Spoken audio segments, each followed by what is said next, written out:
The ideas that gave birth to our nation are the ideas that our nation is resistant to right now, and we should talk about that all the time. In a world where narratives are shaped by corporations and gatekeepers, independent voices matter more than ever. Badlands Media brings together citizen journalists, researchers, and independent thinkers. The truth is triggering. Question the narrative. Explore the facts. It's authenticity, courage, resilience. Search for the truth others won't. It's not about being first or being right. The information war is changing. It's about being authentic. Embrace the friction. Embrace the friction. Shut the f*** up. Authentically antagonizing. Join the movement. I'm going to say how I feel. Follow Badlands Media. This is about the future. The Badlands. What are the Badlands? Explain those Badlands. That's a hell of a name.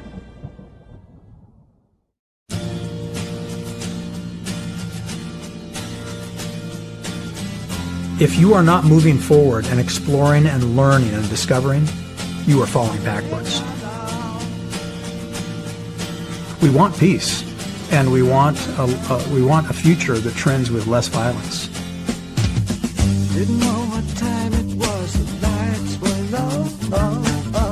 Know thy enemy, know thyself. And if you are deceived in your own arrogance and your own dominance of the past, that what you did in the past is sufficient to win in the future, eventually you're going to be a dead man.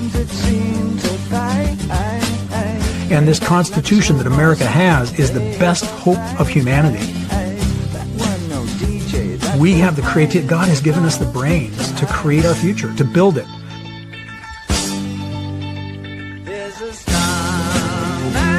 The way to do that is not to ignore a new domain and new technologies.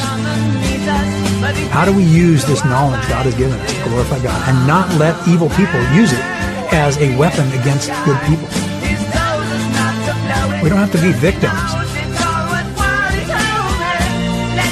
Technology does change fate.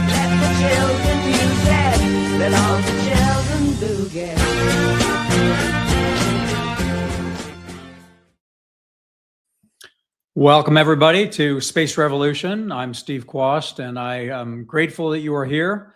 Today, I decided to go ahead and do a show specifically on American space nuclear power. So this one is titled Space Logistics 102. There is such a misunderstanding about nuclear power, and there's such fear that has been stoked by those who do not understand it or those who are ideologically misunderstanding of human nature, human history, and the power of technology to change fate, that I thought it was worth spending a show on this. So I'll start by, again, I don't want to necessarily dive into current events, but we had a monumental executive order that took place on the 14th of April, and that was President Trump's executive order on American space nuclear power. And what he said in that executive order a few weeks ago is he is directing the Department of War and NASA to collaborate through the White House to build a nuclear power plant in low Earth orbit, and to do it by 2028. The second thing that is happening is that that same directive directs that we have a nuclear power plant on the surface of the moon by 2030. So let's start with the basics here. And that is when people think, oh my gosh, this is going to be a weaponization of space, nothing could be further from the truth. Right now, for example, you have a nuclear navy. And what I mean by that is you have nuclear aircraft carriers like the one you see here depicted that have been steaming the oceans of the world, bringing American power to bear to keep evil at bay and tyrants and despots from taking action that they know they can't get away with. And it is safe, it is effective. People live here right next to it. There's no radiation poisoning, and we have been operating this for decades. The same is true with our nuclear submarines. These submarines have been operating under the water with nuclear power for decades, safely, effectively. And so to think that nuclear power is somehow unsafe is just not true. In fact, just the opposite is true. When you talk to the nuclear experts that really know the state of the art of controlling a small nuclear reactor, they will tell you that because we are monitoring it and controlling it, the odds of your kitchen table going off high order is higher than the odds of a small nuclear reactor that is designed to be managed, observed, and controlled going off high order. So the reading assignment for this week as we dive into this subject is going to be how to drive a nuclear reactor. It's only about $16 on Amazon, the Kindle edition, and it'll give you a sense for a number of elements of where we're at with nuclear reactors and why they are safe. But really the question I want you to ask yourself is, we have a nuclear navy. Why should we not have a nuclear space force where we use it to drive the energy required in that environment in order to dominate? Because without dominating energy, you're not going to dominate the environment. The other factor is that China and Russia, both in public and private documents, are pursuing nuclear power in space. And if America is second to that race, it would be like America being second to the nuclear bomb with Germany. But in this case, it's not to build something that's a weapon. It's to build the power capability faster than anybody else. So we're talking 2 years from now, and it can be done. So I'm going to show you a few things, and we're going to talk about a few things, and then you can start doing your own reading and figure out what you think, and start paying attention to this. Because ultimately, when you move into a new domain, especially one that is the ultimate high ground of competitive advantage in energy, information, and resources, you better have the ability to deliver power the way you need it. And it's not just small power, it's big power. So we are already on the cusp of incredible greatness in nuclear power, both fission and fusion, in these small modular nuclear reactors. But one of the things you'll find out about nuclear power is that those small nuclear reactors have a lot of sensors and a lot of data, and they're a bit cumbersome to manage, to maintain, to upgrade, to modernize, to recapitalize. And so when they're here on Earth, you have a lot of people that can be around it. You have a lot of equipment, a lot of sensors, and there is a concern that it is not something you could manage remotely in space, for example, without an astronaut. Nothing could be further from the truth. With artificial intelligence, we have the ability to monitor the sensors and constrain that artificial intelligence so it can't do anything that we don't direct it. It can't do anything outside of the boundaries of physics, but it can devour the data of billions of bits of information from thousands of sensors on a nuclear power plant and give us predictive and proactive capability to maintain, operate, and fix nuclear power plants remotely.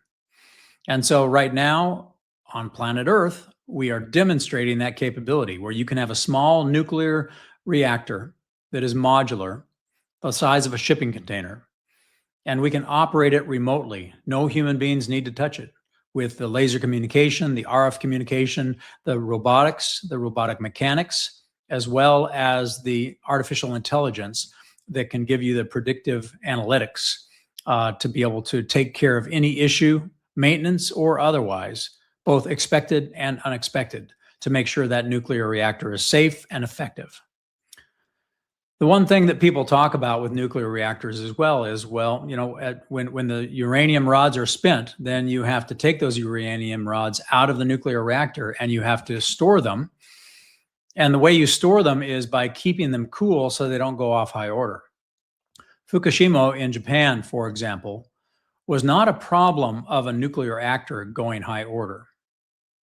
It was actually a problem of the nuclear uranium rods that were being stored after they had been used that were not able to be cooled. In other words, they lost the power to be able to cool those nuclear rods that were sitting there in storage indefinitely, really. And because they couldn't cool the spent uranium rods, it created a radiation hazard that killed people and became a disaster. So it wasn't the active nuclear reactor that was the problem. It was the management of the spent uranium rods that were being stored after they had already been used that was the problem. In space, you don't have that problem. Not only can you take a uranium rod that has been used, you don't have to store it and maintain the cool. You could kick it into the sun, where the sun eats it up and brings it back to us in the form of clean, pure energy in solar power. The advantages of not only delivering nuclear power to the Space Force, where just like we have a nuclear-powered Navy, we have a nuclear-powered Space Force. Not only is it such a simple idea, but the safety and environmental advantages of doing this in space are profound. And in fact, when you think about it, as Elon Musk is bringing the cost of launch down so low that it makes it very affordable to launch something in space, there is no reason we can't take every spent uranium rod that's on planet Earth and launch it into the sun so that we get it out of our backyard and we never have a Fukushima again. The fact that we have these technologies, these space revolution technologies, to change the game, to change the business opportunities, and to keep our planet safer and more effective is really powerful. So let me show you a picture of our company, SpaceBuilt, and what we can do. Now, this is just a depiction, so but it shows you some of our robotic mechanics that can maintain a nuclear power plant in space. And these nuclear power plants now are small enough and light enough that they could fit in one of Elon Musk's starships, launched into orbit and maintained by robotic mechanics that are linked to engineers and scientists on the Earth through laser comm and through their Oculus Rift or their virtual augmented reality goggles. Just like a surgeon can do surgery between LA and New York because of the speed of light, engineers and scientists can manage, maintain, operate, and upgrade, modernize, and deal with crisis in space at the speed of light. And there's no reason why a small nuclear power plant cannot be operated in space safely, and in fact, more safely than even on Earth. Because if something were to go wrong, space is already full of radiation, and you have the option of just kicking it into the sun's orbit and letting the sun take care of the problem. So here's a picture that kind of depicts that. It is a new way of thinking about space. You don't need astronauts that are expensive. An astronaut right now in today's market is about $350,000 an hour.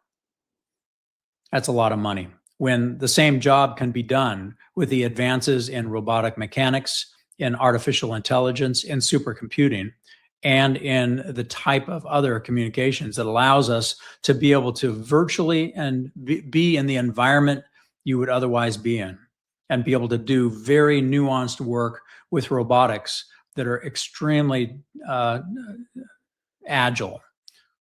If you can do surgery on a human being 3,000 miles away, you can do operations on a small nuclear reactor in space.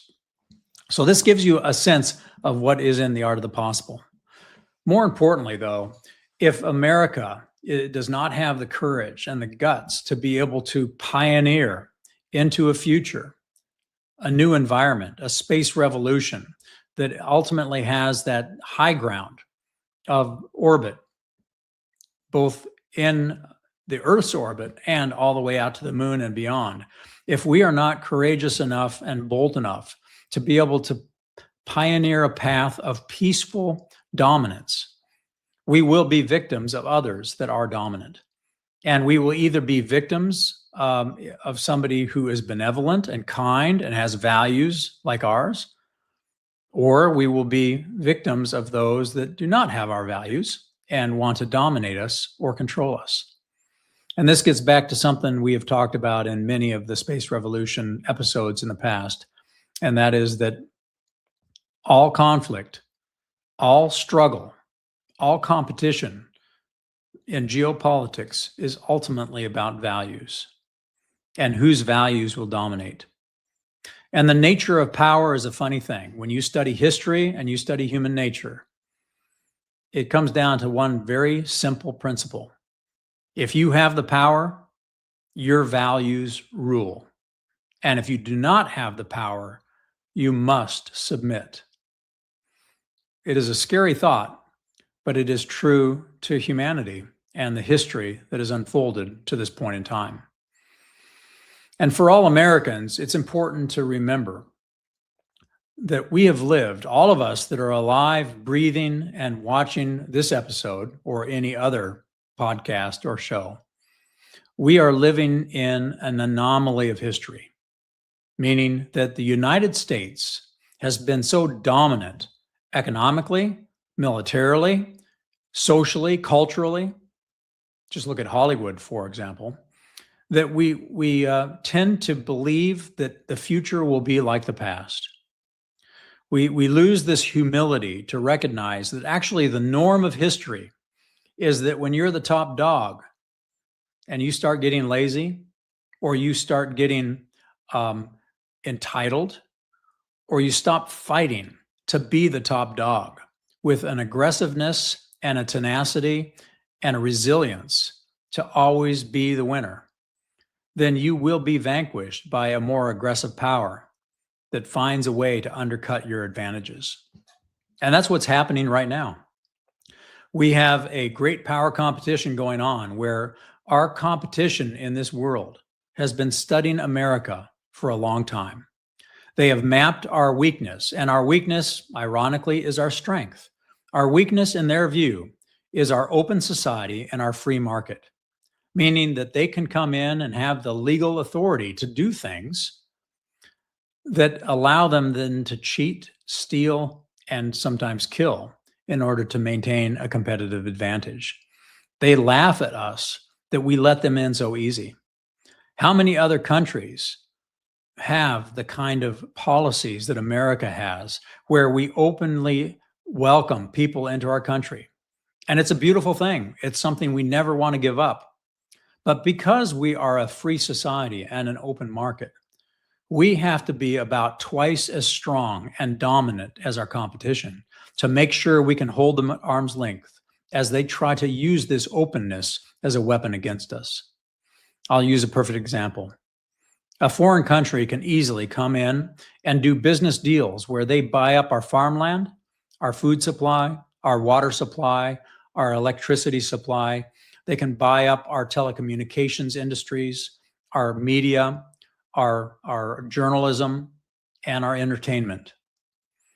And by doing so, they can then start controlling all of those essentials and pleasures of life in a way that is advantageous to their cultural precepts, their worldview, their ideology, and their values. And believe it or not, when you map this out, that's what's happening right now. And all you have to do is just look at the news with the right lens to see it. Part of the problem is we are in a war right now. And that war is an information war for your heart and your mind. And you have to really carefully inspect who you are listening to and be willing to take the time to triangulate truth and find out whether you are being told a lie or you are being told the truth. So we do live in a very dangerous time. In fact, some of the greatest thinkers of our time will tell you that we as Americans are living in times as dangerous as when we were in our Civil War. And that should send chills up everybody's back. Space is the battlefield of the next generation. It is the ultimate high ground. And it's why I do this podcast called The Space Revolution, because the technologies that are being deployed to space will give whoever is the victor in this battle a competitive advantage that will allow them to usher in information systems that can lie without being detected, energy systems that can take away your energy or give it to you, depending on whether you are obedient to their values and their dictates, and resources where they can withhold your food and your water until you tell them that you are loyal to their ideology. This is so anti-American, it's not even funny. So as we think about these decisions we have, and we think about the power we give to our politicians to make decisions like I'm talking about for our industrial base, our companies, and our power as an American society, we need to think very hard about whether we can trust that when we cast a vote, it is one citizen, one vote, and that vote is counted accurately, and you can audit that vote, and you can see your decision, and it is archived forever, immutable, where nobody can lie about it, nobody can do anything to change it. Right now, we do not have that.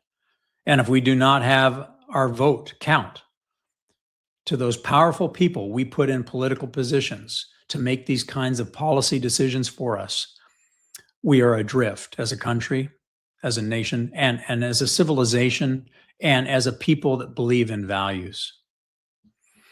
So I encourage each of you, as you start getting in the game and participating in this space revolution and understanding the technologies that are at play, for this episode specifically, for America to be a dominant player in space nuclear power and build a space force that is powered by nuclear, just like our Navy is powered by nuclear, is essential to win the security of our values in the future.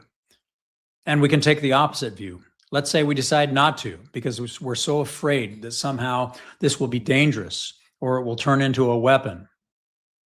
Well, then we will be the only ones that do not have nuclear power in space, and all of our competition will. And they will have dominant energy, dominant power, dominant communication, because in the high ground of space, you can take advantage of nuclear power in a way that you cannot in the terrestrial realm. You are limited when you put something on planet Earth. You are limited by the horizon. You are limited by your ability to communicate.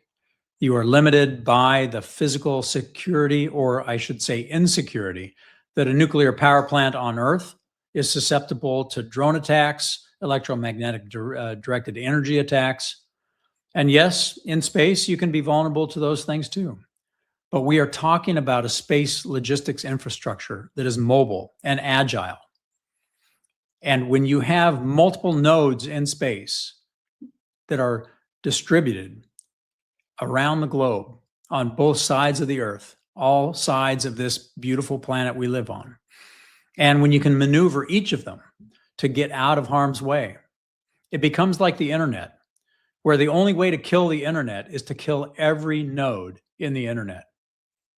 Or it's like Bitcoin with blockchain type technology, where you would have to kill every single node of information to kill the ledger of who owns what and why. The same is true in space. When you build nuclear power in space and you have multiple small nuclear reactors that can deliver energy, whether it's beamed energy that they beam down to the Earth, or it is laser energy beamed in space, or it is direct applied energy to power the International Space Station next, the one we build after this one times out in 2030. The ability to deliver reliable power anywhere in space and anywhere on planet Earth in a networked fashion, where the only way our enemies could ever take it away is to destroy every single node, which is not easy to do, especially when they're mobile and agile. Imagine a nuclear power plant on Earth now that is mobile, and when there's a threat, it moves. You can see the advantage. And if you are envisioning nuclear power plants like Chernobyl or other large Palo Verde power plants in Arizona or in California, you're mistaken. Small nuclear reactors capable of tremendous power fit into the size of a shipping container and are getting smaller and smaller every year. And when you think of the advances both in fission and in fusion, you're going to see energy delivery models and designs that get smaller and smaller and more powerful. I'll give you this analogy. Back in the 50s and 60s, you would have a computer that filled up the 17th floor of the Empire State Building, and it would be millions and millions of dollars. Now, for less than $1,000, you have 100 times more computational power in your pocket in the form of your smartphone. The same is going to be true with energy. And we are just at the beginning of this journey. So I encourage you, and you'll see it in the notes, to start reading. And this is just the first tip of the iceberg for you to read. How to Drive a Nuclear Reactor. It's like Nuclear Power for Dummies, or Nuclear Power 101. And it starts getting you smart on this, because if the people of this country are not smart on where we are at as we have progressed with technology, then when your politicians make decisions, they are supported by people that understand what they're talking about. Otherwise, the fear that those military industrial complex players will strike into the hearts of our Congress and into the hearts of our politicians is almost impossible to fight. For example, if somebody is making a lot of money delivering energy in a way that is not nuclear, they are going to use their lobbyists and the millions and millions of dollars they pay for those lobbyists to go into Congress anytime there's a new idea and whisper in their ear, this is dangerous, this is new, it is not tested, and you need to appropriate and authorize and appropriate money for my program that I've been providing for 20 years because it works. And when you settle on that kind of dynamic, you never make any progress. You never break out. And more importantly, you never keep up with your competition. And believe me, life has always been competitive. And civilizations die because they lose their guts. They lose their maverick spirit, the cowboy in that culture that is willing to be a pioneer and take risk to try new things and always stay at the lead of this fight, of this competition. This is what we're talking about with American space nuclear power. And I thank God we have a president that understands this, that energy is the foundation of all human progress, and that space is the ultimate high ground, and that America had better compete with these great powers that are delivering nuclear power into space, whether we like it or not, whether we want it or not. They are going there. And if we do not, we will only be victims of their power. But America's superpower is our entrepreneur class, our innovators, our inventors. They have already developed small modular nuclear reactors that are world-class. We are already leading in both fusion and fission with regard to nuclear power. And we are ready to deliver it into space. And if we do not, it would be like America decided not to build a Navy, as we were arguing over that decision for years in the Federalist Papers.